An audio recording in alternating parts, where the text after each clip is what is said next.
Welcome back to the Essentially You podcast. I am your host, Dr. Marisa Snyder, and I'm here to help you rock your hormones and feel great in your body so that you can reclaim more energy, vitality, and joy and become the CEO of your health. Let's jump on in. Now, I've been a fan of intermittent fasting ever since I dug into the research about 3 years ago. And I have personally had phenomenal success with intermittent fasting, especially for improving my energy, my insulin levels, my blood sugar levels, and most importantly, my brain function. Because I don't know about you, but as a mama and someone who runs a business and handles all the things all the time, I need a brain that works, because when it doesn't work, oh man, it feels like I'm glitching, like there's like some kind of chip missing in my brain, and it just throws me so off. And so this is one of the reasons why I really love sticking with this, because of how my brain is working. I love to fire on all cylinders. Now, before I dive into the 3 ways to make intermittent fasting easier for you, especially if you've never done it or you want to try it again because it was just really challenging that first time, I want to personally lay out what has been working for me and how I've been able to become more metabolically flexible using intermittent fasting as a tool, which has also helped me stabilize my blood sugar levels and, most importantly, helped me to experience more sustainable energy and more sustainable brain function. Even during a time when my sleep has been severely on and off over the last year and a half while becoming a mama to Kingston. So here we go. Here is my typical week. So I typically fast 13 to 16 hours a day. Ideally, I do not eat 3 hours before bed, the very least 2 hours before bed. So that means we usually eat dinner before 6 p.m. Ideally, personally, I love to eat dinner around 5:30 p.m. because what I learned when I wore a CGM is the later it got, the more insulin resistant I became. And that has everything to do with our circadian rhythms. So I have learned that if I can eat before 6 p.m., and again, there's a lot of wiggle room here, right? There's a lot of flexibility, especially with toddler. But ideally, we try to eat at 5:30. So that way we can go for a walk before putting Kingston down for bed at 7 p.m. And I aim to be in bed by 10 p.m. and asleep around 10:30 p.m. So most days of the week, I am eating at least 3 hours before bed, sometimes even longer. And that is such a big win, not only for stabilizing my insulin levels, but ensuring that my body can really go into restore and cleanup mode later on when I'm sleeping. And as we all know, this allows our brain to get a deeper cleaning via the lymphatic system. And when we have a big enough break between eating and bed, our brain can really devote that energy to cleaning up those proteins, those plaques, and that waste accumulated throughout the day. And this is super important, especially for long-term brain function down the line. Now, in the morning, I typically get up around 7. And honestly, I just get up when Kingston gets up because he is my greatest and best alarm clock there is. I start my day with a big glass of Belly Slim Down water. And this is actually when I take my thyroid medication. And this usually includes lemon, cucumber, and mint that's infused. I usually make it the night before.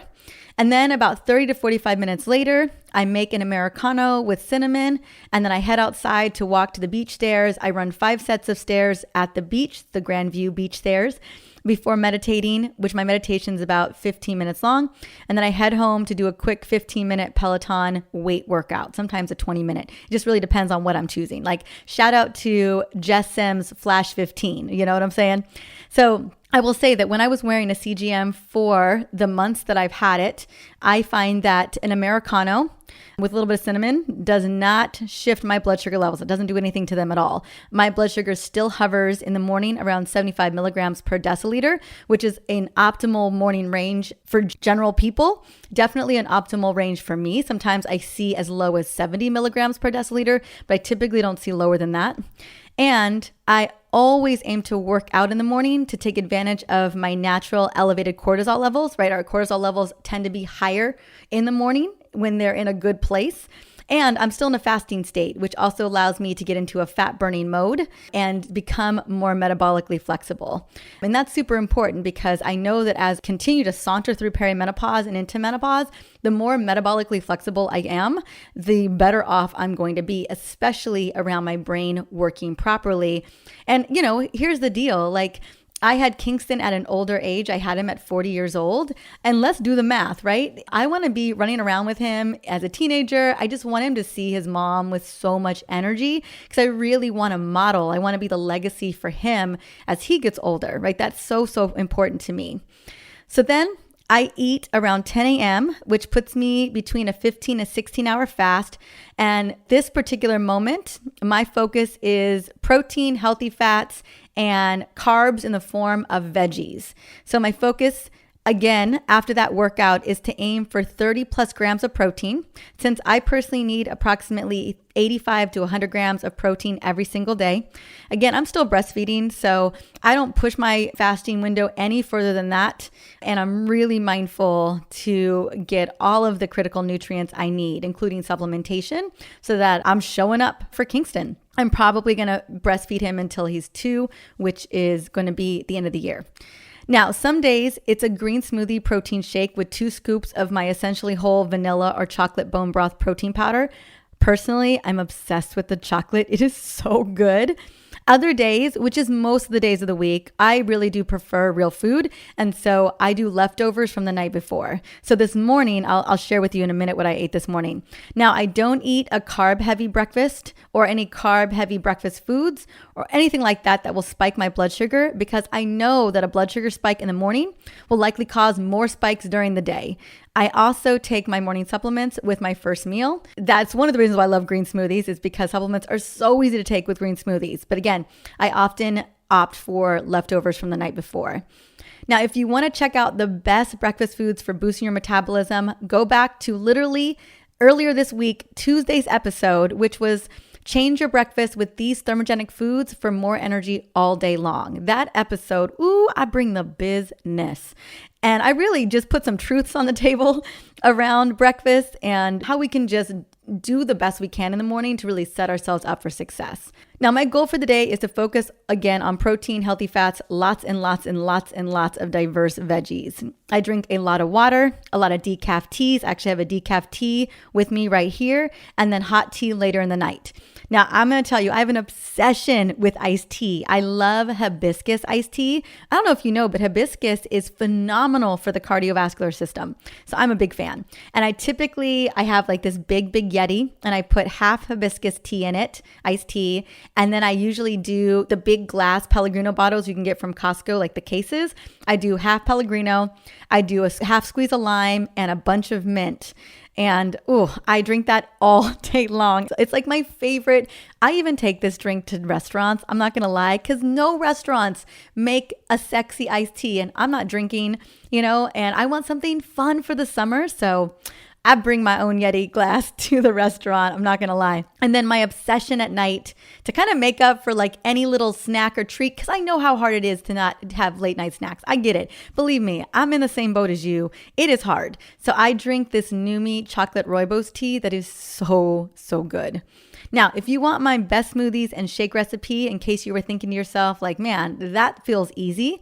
One of my favorite recipes inside of this shake guide is my chocolate almond butter shake and hormone loving smoothie. This is probably Kingston's favorite too. And so I have my favorite recipes that are super easy to get. What I love about them is they're great for digestive support. They're great for boosting energy. They're great for stabilizing blood sugar.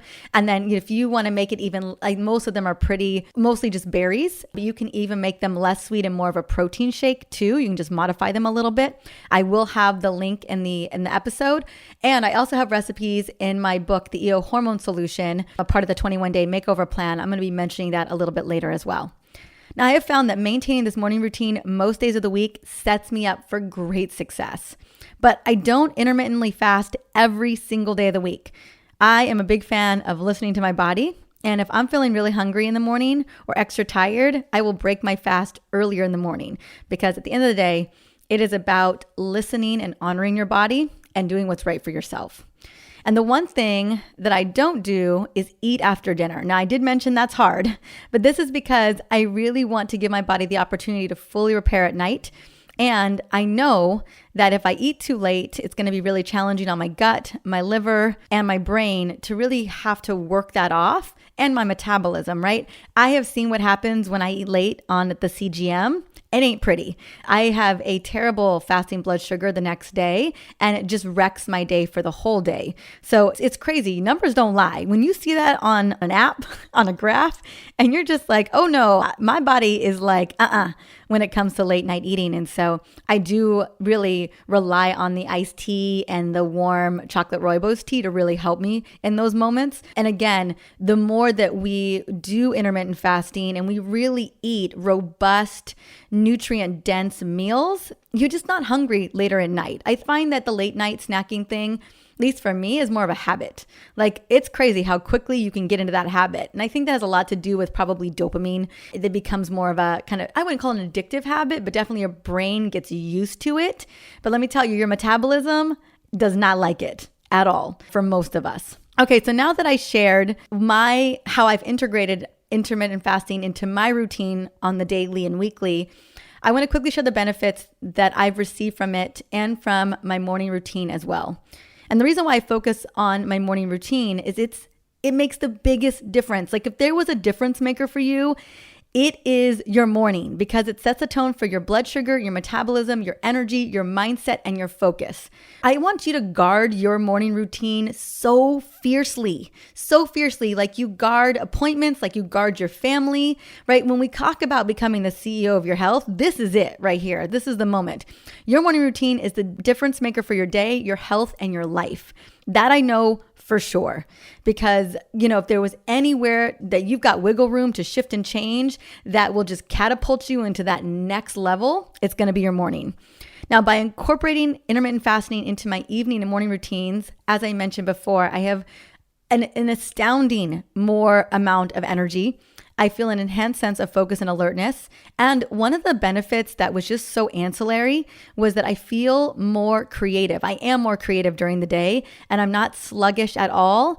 And also, by the way, as a side note, because again, numbers don't lie, my labs, they look spectacular. I'm just going to get right into my lab because I really want to share this. My HDLs and LDLs are in optimal range. My triglycerides are 55 milligrams per deciliter, which is great. My blood sugar levels are between 75 milligrams per deciliter and 82 milligrams per deciliter. And when I eat, on average, my blood sugar only goes up to around 95 milligrams per deciliter, which is fantastic. See, anything under 110 milligrams per deciliter is great. That means your body is not experiencing major blood sugar spikes and crashes, and your metabolism is so happy and humming and stable, which is not always the case for me. Like I mentioned, as I've shared before, I don't have a lot of wiggle room when it comes to flattening my glucose curve, and I am very conscious about implementing strategies to keep it level. Intermittent fasting is one of the best strategies out there, and after finding out that I have a big genetic precursor to type 2 diabetes, I wanted to figure out a way to really stabilize my blood sugar. And intermittent fasting, supplementation, walking, removing inflammatory foods have been the ticket. And so much of this really lands in my morning routine. Honestly, I have been amazed at my results so far and will continue to find that sweet spot for myself over the years to come. It's so great when you kind of get your baseline, like you know what is optimal for your body, whether it's a workout or it's what you eat, when you eat, how you eat, it is meditation or it's journaling, whatever it may be. Like you start to feel like, oh my gosh, like I'm in a sweet spot right now. But then you start to tweak it and optimize it based on, kind of that baseline, that grounding point. There's just so much to play with there. And so my goal for you is to always, what are your non-negotiables for you and your health? And then figure out what that baseline is for you when you start to feel really good, right? Your brain is working well. You've got energy throughout the day. Your mood is good. You're not snapping at people. You just feel even, right? You feel good. You feel energized. Your body feels good. And then you can start to tweak it, especially as we continue to navigate, not only through cycling hormones with our monthly cycle, but then as we move into perimenopause and beyond. As women, we're constantly changing and fluctuating. So it's a matter of really figuring out that sweet spot for ourselves and then really adjusting it and tweaking it. And so that's what I'm doing. That's kind of where I'm at right now in this journey, is I'm adjusting and tweaking based on this really great kind of good grounding point. All right, so here is the current research points that I just want to point out when it comes to the benefits of intermittent fasting. We're learning more and more about its really big support around metabolic health. So we know that it helps to control blood sugar. It lowers insulin. It makes insulin more sensitive.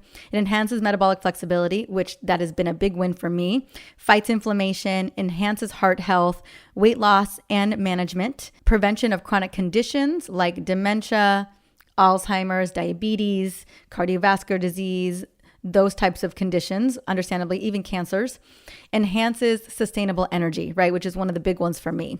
Now, if you want to dive deeper into the research, I definitely recommend checking out episode 278, Intermittent Fasting for Better Focus, Energy, and Overall Brain Function. I go deep into the research there, specifically around energy, metabolic flexibility, blood sugar control, mood support, and brain function. So that is that episode. Now that I've shared my experience, let's dive into the 3 ways to make intermittent fasting easier for you. Like many healthy lifestyle changes, it's not always easy to implement intermittent fasting, especially if you're trying it for the first time or you've tried it before and it just simply didn't work for you, right? So if you are considering intermittent fasting for the first time or you're jumping back into it, I recommend taking it slow. Always, anytime you're doing something, especially when it comes to your health, you want to ease into it because your body is used to a certain kind of way. So you want to ease into that. Again, everything with as much grace as possible. So start with a 12-hour fast, right? This is what I call the circadian fast. You start with that 12-hour fast. So let's say you finish dinner at 7 p.m. Well, then you break your fast at 7 a.m. So it's basically a little bit, if you're sleeping 8 hours, it's a couple more hours on the other side of that. And then you can slowly work your way up to a 13 to 15-hour fast, 2 to 4 days a week. Again, you can even do these a couple days a week. Also, there's a lot of other ways to intermittent fast. I personally find just shortening my eating window is just the easiest thing for me to do. But you may find that there are other intermittent fasting strategies that you really love. I'm not going to get into those today. I'm just going to kind of share what a lot of people choose, which is just shortening that eating window to maybe 10 hours or 9 hours or 8 hours. Now, based on how your body responds, continue to make modifications that work best for you. And please note that it's equally important to focus on foods that will heal your body and support stable blood sugar. Both equally matter, right? So I am not a fan, and I know you know this already, and you're having your 8-hour window and then just eating whatever you want in that 8-hour window. That is not, that ain't going to work. That's not going to support your gut. That's not going to protect your liver. That's definitely not going to support your blood sugar levels, right? There's something to be said about having a smaller window. One may argue that you have some wiggle room there, but you not on a cellular level, not on an overall holistic level. We really always, it's what you put in your body when you break that fast matters just as much as the fast itself. I would say it matters even more. Now, here are 3 ways to set yourself up for success when applying intermittent fasting to your life and to your body. Number 1, before you start fasting, make sure your last meal was high in protein and low in sugar or refined carbs. That way you don't activate that killer craving center in your brain. This is especially true at night. How often have you wanted to start intermittent fasting, but you ate a heavy carb dinner or you had a late night snack or a dessert and you found yourself super hungry late night, or you found yourself super hungry the next morning, right? It just makes it so hard. And that's because of that blood sugar roller coaster. And there are 2 times where you're really apt to get on the blood sugar roller coaster. Early in the morning sets the tone for your day, but also late at night. Like if you eat that cinnamon roll, with some ice cream late at night. Ooh, I've seen it on the CGM. I know it's going to show up and it's going to deregulate you starting the next day. And it's just going to be so hard to try to intermittent fast into the next morning. Oh, and this is what I recommend. So if your meal has adequate amount of protein, you're going to feel fuller longer. It's going to set you up for success for that 12+ hour fast. Again, it's so important to get a sufficient amount of protein. I recommend 0.75 to 1 gram of protein per pound of lean body mass. For instance, a woman weighing 130 pounds and has lean body mass of 100 pounds, I recommend between 80 and 100 grams of protein per day. Okay, number 2, when you break your fast with your first meal of the day, no matter when that is, break your fast with a savory meal with protein, healthy fats, and fiber. Do not focus on a sugar-focused meal or a refined carbohydrate and starches meal, because your first meal of the day, as I've said it before, sets the tone for your metabolism for the rest of the day. And if you end up starting your day with a croissant or a bagel with cream cheese or toast and butter, you're going to find yourself on a sugar roller coaster and it's going to just mess up the rest of the day. It's going to be so hard to kind of get this going. So look for some amazing blood sugar hormone recipes that are going to be, really helping to support you. If you would love some, I've got an incredible amount of blood sugar and hormone loving recipes in the EO Menopause Solution book. Not only do I have a sexy 21-day hormone makeover program, but I also give you a ton of recipes that are going to knock your socks off and a food shopping guide. Like I've got a whole yes and no. Well, I got a yes food shopping guide, and then I also have the no foods too. So I make it super easy. And the recipes that I personally use every single week, which are in this beautiful book in the recipes, is we make a lot of turkey meatballs with spaghetti squash and pesto. And we'll swap the turkey meatballs for lamb meatballs and spaghetti squash and pesto. I make a lot of iced matcha lattes, grilled halibut and strawberry avocado salsa, and my Mexican chopped salad as well. And these are some of my favorite summer recipes. We actually just made the halibut last night and it was so good. And let me tell you, Kingston is obsessed with the strawberry avocado salsa. And it really is just strawberries, avo for us, right? Tomatoes, cilantro. That's kind of our little version of it. Now, if you don't have a copy of the book yet, go and get it. There'll be a link with the book and bonuses because I got a lot of sexy bonuses to go with this book. They will also be in the show notes for this episode. And that leads me to number 3. Remove snacking, especially late night. I know I've already been talking about late night snacking. I've been teeing you up for this conversation of number 3. Again, late night snacking is so challenging when you're trying to begin intermittent fasting. And especially when it comes to trying to keep those blood sugar levels stable and to keep those killer cravings at bay. So this one is so key because snacking is both a habit and it's potentially due to being on the blood sugar roller coaster. As you know, I'm a big fan of 3-meal magic because we really need to give our bodies a break between meals, and a good break between meals during the day is about 4 to 5 hours, right? Between breakfast and lunch and dinner, again, figuring out that sweet spot for you. But especially when it comes to late night snacking, there are so many negative side effects on the body. Sleep issues, insulin resistance, mood issues, waking up starving the next day, deregulated blood sugar, and it doesn't allow the body to properly rest, restore, and clean up shop while you're sleeping. This is the one thing I recommend, right? Is to eat your last meal 3 hours before bed. This is going to make a huge difference. And ideally, make your dinner as early as possible to fit into your circadian rhythm. Now, do you need all 3 of these strategies to create success with intermittent fasting? No, you don't. The goal here is to create as much ease and grace as you shift your eating window so that you are able to balance that blood sugar, able to create that metabolic flexibility and experience enhanced energy, mood, and focus. Especially right now, if you are struggling with the lagging energy, if you're struggling with those killer cravings and you're feeling hungry all the time, right? Those are 3 major indicators that it is time to just switch things up. And even if you're not ready to do intermittent fasting, these 3 tips, right, of focusing on nutrient-dense meals, also setting the tone for a savory breakfast in the morning and not snacking, you don't have to intermittent fast, and you could just implement these 3 strategies and it would make all the difference for you. So now that you've got everything that you need to really create success with intermittent fasting, I'd love to hear how it goes. Like if you're going to give it a try, let me know. And if there's someone in your life that is thinking about it right now, pass this episode along for them so that they have the 3 keys to making intermittent fasting easy for them too. Thank you so much for listening in on the Essentially You podcast. This show is all about providing tools to rock your hormones and feel amazing in your body. I mean, that's what it's really about. Now, if there's someone in your life that needs to hear this today, take a moment, screenshot the episode, send it on over to them, or share it on social. You can find me on Instagram. If you do share it on social, #HormoneCEO. Until the next episode, I will see you then.